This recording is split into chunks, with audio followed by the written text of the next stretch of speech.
नमस्कार। स्वागत है आपका study for life YouTube channel में। आशा है आप लोग स्वस्थ होंगे, प्रसन्न होंगे। हमारा भाषा विज्ञान का टॉपिक चल रहा है। 2-3 वीडियो हम अपलोड कर चुके हैं, जैसे पाली भाषा, प्राकृत भाषा, भाषा विज्ञान का जो परिचय था वो,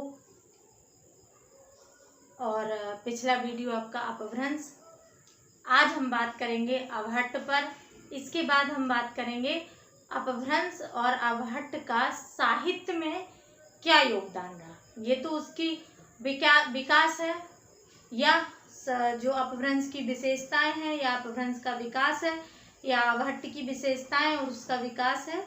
लेकिन आगे हम बात करेंगे कि ये जो भाषा है इसका साहित्य में क्या योगदान रहा, तो उस पर हम आगे बात करेंगे। आज हम बात करेंगे अवहट्ट पर।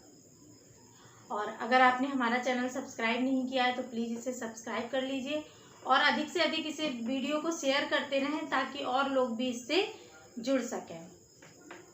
आज हम बात करेंगे अवहट्ट पर।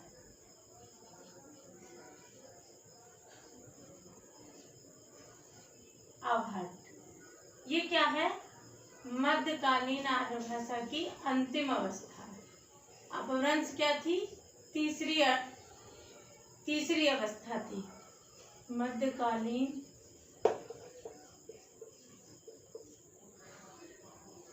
आर्य भाषा की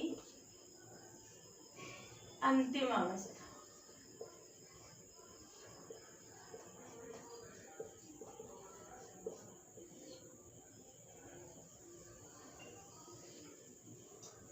क्या है?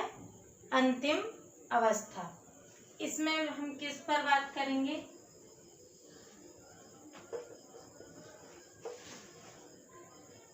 परिचय,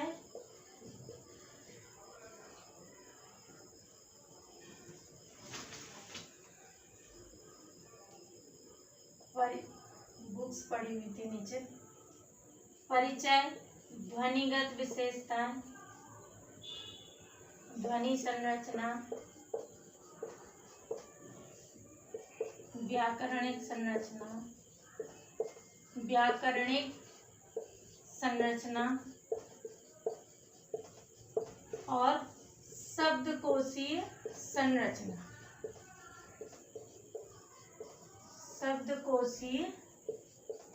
संरचना या विशेषता है। इन 4 पॉइंट पर हम बात करेंगे।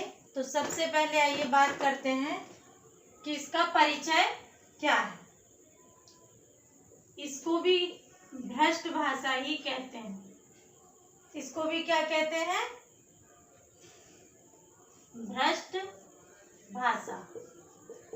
अच्छा, अपभ्रंश को भी हमने भ्रष्ट भाषा ही कहा था, तो इसका मतलब क्या हुआ कि अपभ्रंश का समानार्थी। अपभ्रंश का ये भी समानार्थी है। तो ये लगा कि क्या अपभ्रंश और अवहट्ट अलग अलग है कि एक ही है? तो निश्चित रूप से विद्वानों का ये मत है कि दोनों अलग अलग हैं। कुछ विद्वानों ने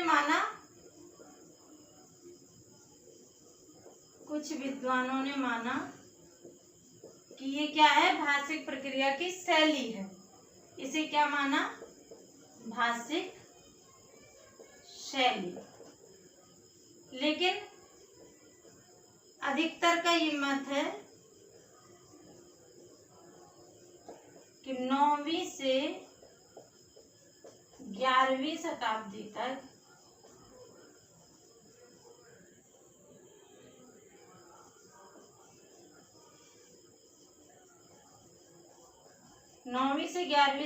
तक यह स्वतंत्र भाषा थी। मतलब ये शैली नहीं बल्कि स्वतंत्र भाषा है। और इसका आपको प्रयोग 9वीं से 11वीं, तो इसका काल बताया गया है। इसका प्रयोग आपको 14वीं शताब्दी तक दिखाई देगा। 14वीं शताब्दी तक इसका प्रभाव दिखाई देता है। क्या है परिचय? इसका अर्थ भी भ्रष्ट भाषा होता है, यानी कि संस्कृत से भ्रष्ट हुई तो मतलब अपभ्रंश की समानार्थी हो गई। लेकिन कुछ विद्वान मानते हैं कि ये केवल भाषिक शैली है। अधिकतर विद्वानों का मत है कि 9वीं से 11वीं शताब्दी तक यह स्वतंत्र भाषा के रूप में प्रयोग होती थी, न कि शैली के रूप में, और 14वीं शताब्दी तक इसका प्रभाव दिखाई देता है। इसमें एक हेडिंग नहीं डाली हमने, स्रोत।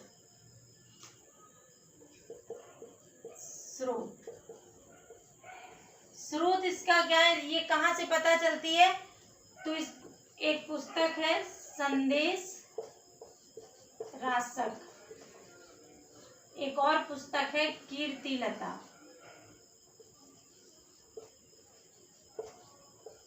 ये विद्यापति की पुस्तक है।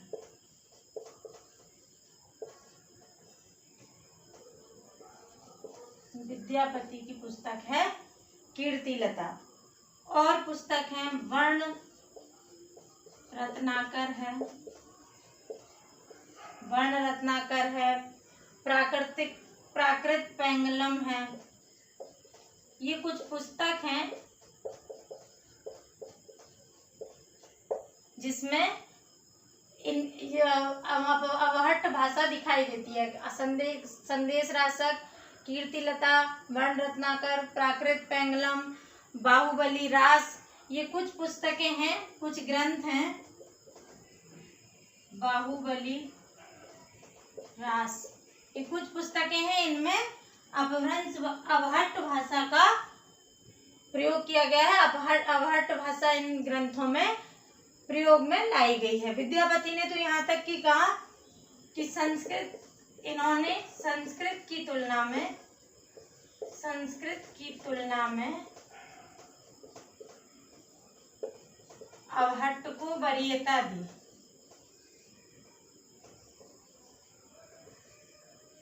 अवहट्ट को वरीयता दी।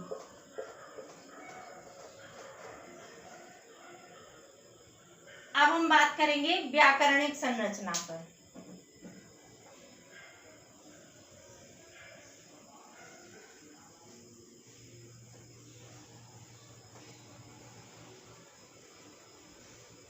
बात करेंगे हम पहले ध्वनि संरचना पर।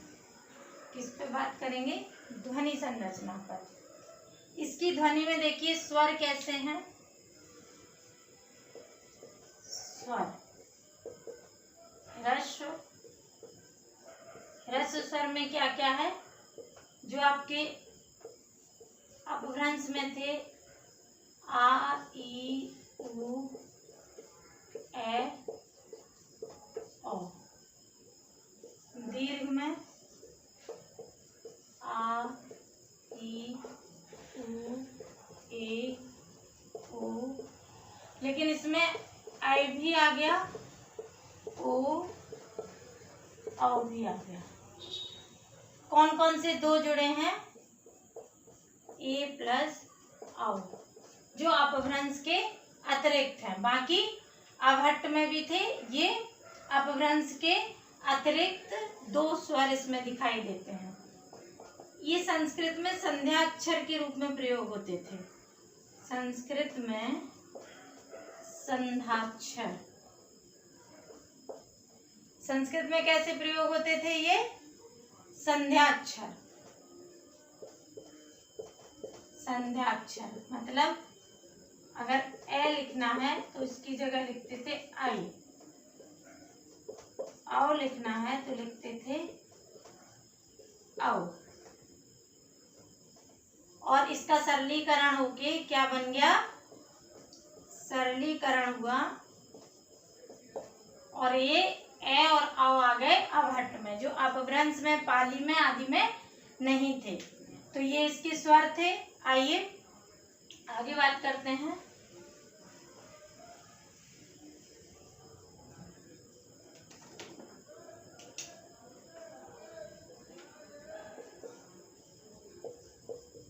री का प्रयोग भी है, री का प्रयोग भी है साथ, और री की जगह आ, ई, उ, ए का भी प्रयोग है। जैसे ऋतु भी लिखा जा सकता है और ऋतु भी, दोनों का प्रयोग हो रहा है। जैसे पृच्छ की जगह आपको पुच्छ भी मिल जाएगा। अगला है अनुनासिकता, जो वहां 3 कारणों से थी। अपभ्रंश में अनुनासिकता जो थी वो तीन तरह से दिखाई देती थी। यहाँ अनुनासिकता सिर्फ अकारण है। जैसे वहां थी चलही को चलही कर दिया था, द्यूत को जुआ, इस तरह दिखाई देती है। एक खास प्रवृत्ति क्षतिपूर्ति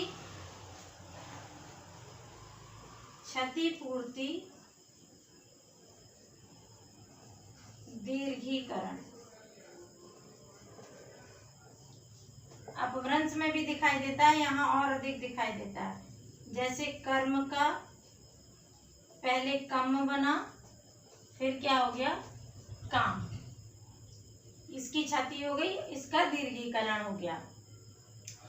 ठीक है।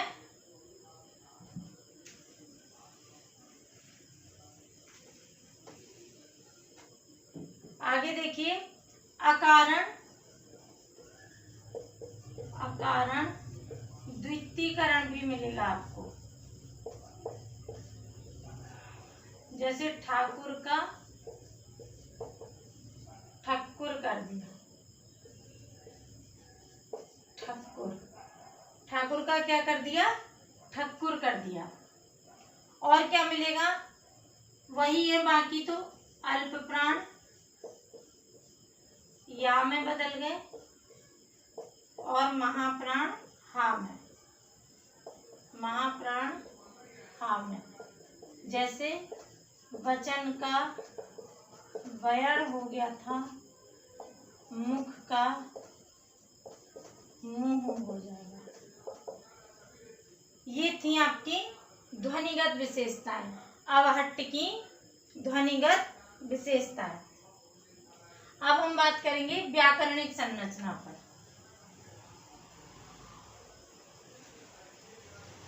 किस पर बात करेंगे हम, व्याकरणिक संरचना पर। तो व्याकरणिक संरचना में हमें किस पे बात करनी है, वही संज्ञा, सर्वनाम, विशेषण, क्रिया, लिंग और वचन।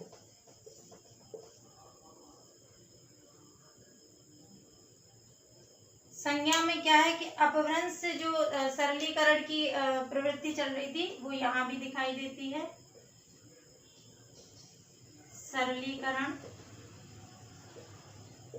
और अधिक बढ़ गया, जो अपभ्रंश में था उससे और अधिक सरलीकरण का विकास या स्वरांत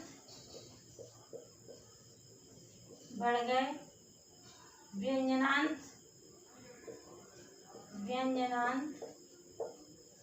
खत्म हो गया। कैसे बताया था, जगत नहीं रहा, क्या हो गया, जग हो गया। ये स्वरांत हो गया, ये पहले क्या था, व्यंजनांत था।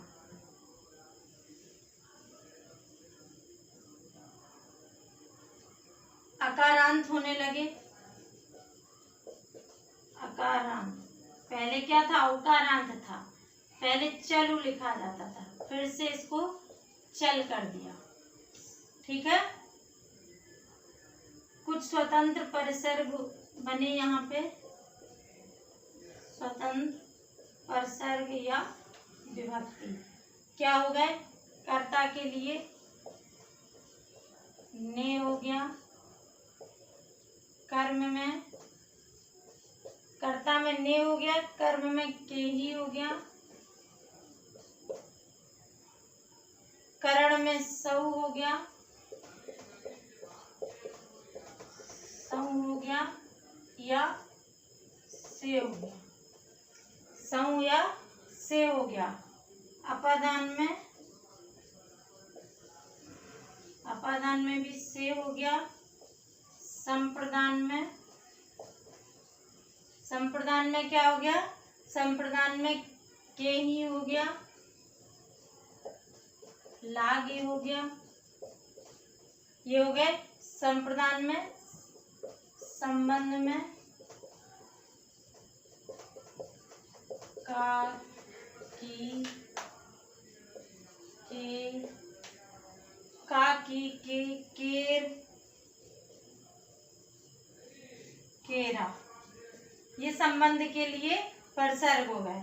अधिकरण में क्या हो जाएगा, मांझ या मांझ या माही,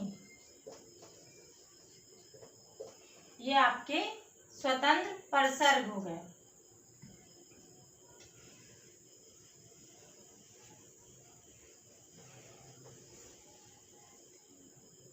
और क्या हो गया, अपभ्रंश का ही, अपभ्रंश में जो ही शब्द था वो फिर से क्या हो गया, ही हो गया। कर्ता के लिए, कर्ता के लिए ए विभक्ति,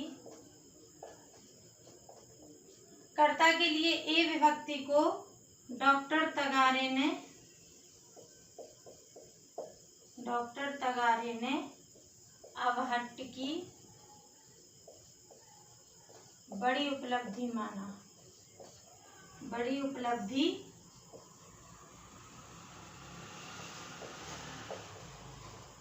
माना। आइए अब बात करते हैं सर्वनाम पर।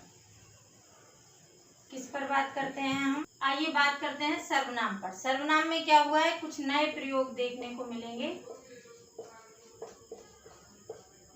कुछ नए प्रयोग क्या है, उत्तम पुरुष में, मध्यम पुरुष,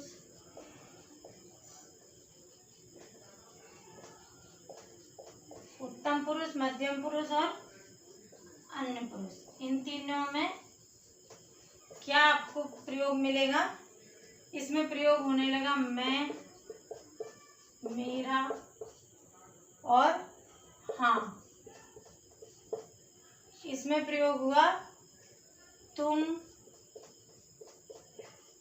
तुम्हें, तुम्हार, ये प्रयोग इसमें हो रहे थे। मध्यम पुरुष में क्या हुआ, उल्टा लिख दिया, ये उत्तम पुरुष है, ये मध्यम पुरुष हो गया।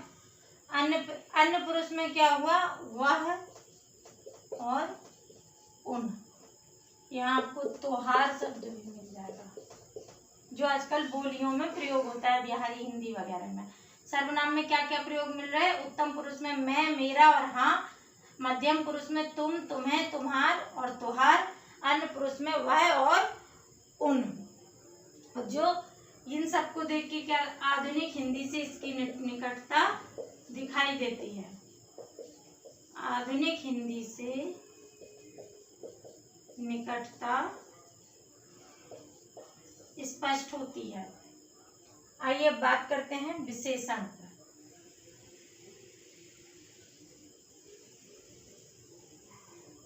विशेषण पर बात करते हैं।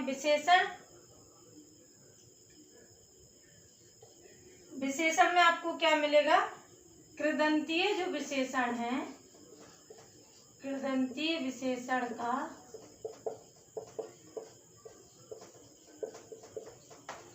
तीव्र विकास हुआ। दो तरह के विशेषण दिखाई देते हैं, एक संख्यावाचक,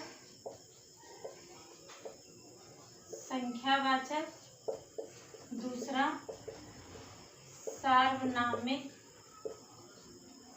विशेषण। संख्या में आज की तरह तुम्हें दिखेंगे 10, 12, 20,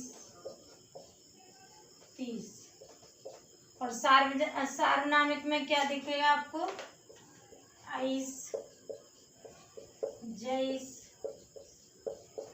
23,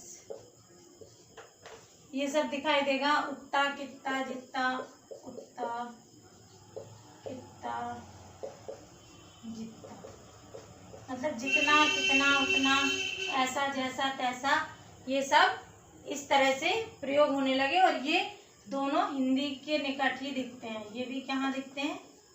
आधुनिक हिंदी से निकट। आगे हम बात करेंगे क्रिया पर। इसको मिटा देते हैं, ये भी हटा देते हैं, स्पेस हो जाएगा। आगे हम बात करेंगे क्रिया पर। क्रिया की दृष्टि से अवहट्ट में तीव्र विकास दिखता है। क्या दिखता है? तीव्र विकास। कैसे कैसे तीव्र विकास दिखाई दे रहा है? पूर्वी हिंदी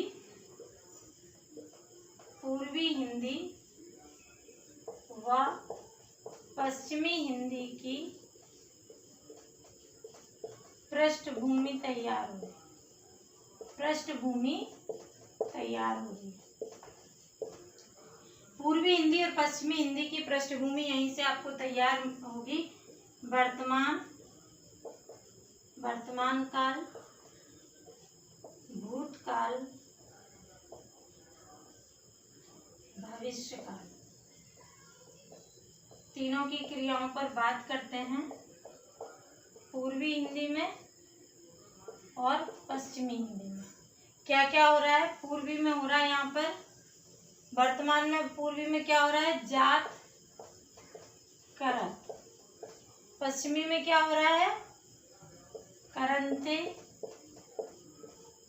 ठीक है, करंते या करंता। भूतकाल में क्या हो रहा है? चलल।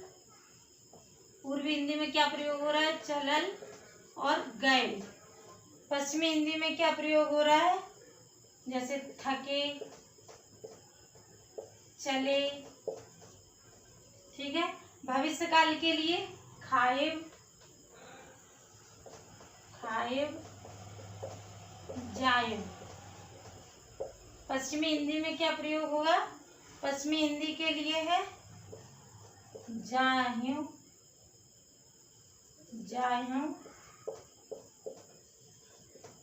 खाह्यूं। ठीक है, ये क्रिया हो गई। अब दो शब्द बचते हैं, वचन और लिंग। उसमें अलग से कुछ नहीं लिखना है। वचन में वही संस्कृत में 3 होते थे, यहाँ आपको 2 वचन है। एक वचन व बहुवचन। लिंग में भी 2, स्त्रीलिंग व पुल्लिंग।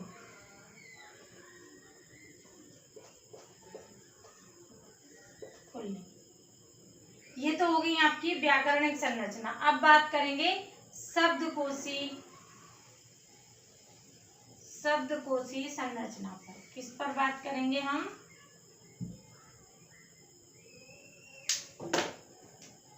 शब्दकोशी। शब्दकोशी में 4 शब्द। तत्सम, सबसे ज्यादा तो यहाँ आपको तद्भव मिलेगा, तो पहले तद्भव ही लिख लेते हैं। तद्भव, देशज, विदेशज और तत्सम। तद्भव तो आपको अधिकता में मिल जाएंगे, सर्वाधिक।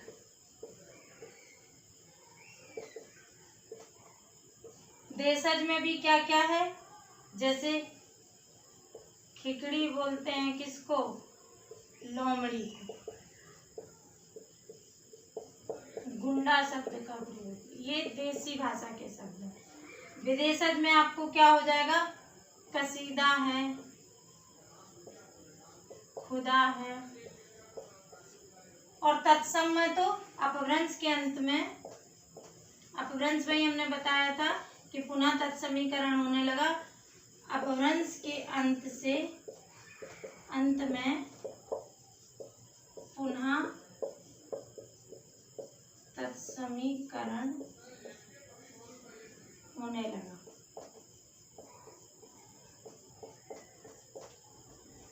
तो ये थी आपकी अवहट्ट। आशा है आपको समझ में आ गया होगा। जितनी सरल मैं कर सकती थी मैंने करके आपको बता दिया, क्योंकि इसमें एक तरह से पूरे फैक्ट होते हैं और इनमें कुछ बदलाव नहीं किया जा सकता। इसे अपनी भाषा में नहीं लिखा जा सकता।